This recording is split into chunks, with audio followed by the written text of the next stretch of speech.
The importance of receiving $1.1 billion from taxpayers.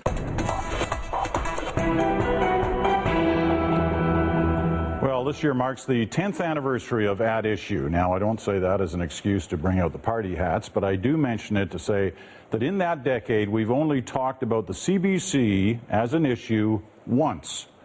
Tonight, with the public broadcaster and its future, a frequent topic on Parliament Hill, we take another shot.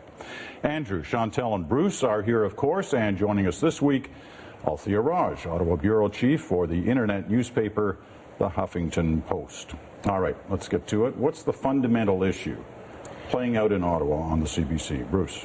Well, I think there's a minor issue, which is the Québécois business agenda. But I think the more fundamental issue... This is the company that owns Sun Media. That's right, that owns Sun Media, and that is raising all kinds of questions about CBC funding. And they have, I think, a private interest that they're pursuing and presenting as a public issue, a public interest issue. I think the more important issue is probably as the country has evolved. I wouldn't say that it's become radically conservative or anything like that, but I think its values have shifted a little bit more over time towards the right. And there are some voters out there who wonder whether the CBC has evolved as well as it could have to be sensitive to those kinds of points of view. Andrew. Well, there's surface issues and underlying issues. I mean, there's a legitimate issue at the core of this, which is the CBC is a public agency and has to be accountable for the money it spends. And I don't think the CBC played its hand very well by seeming to be reluctant to do this.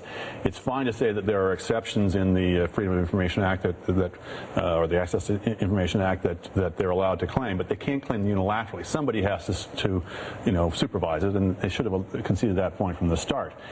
Over top of that, there's no doubt that there are both public and private interests that are not necessarily have the CBC's close to their heart, both Quebecor and the Conservative backbench. And the troubling aspect for me in this is the connections between the two. When you look at Corey Tenike, the former communications director for Stephen Harper, being the vice president of Sun TV News, when you look at the National Citizens Coalition piling on as well with Stephen Taylor, the former Tory candidate, running that, you add it all up and it does look like a kind of a gang tackle, and I'm not exactly sure why, but it certainly raises suspicions.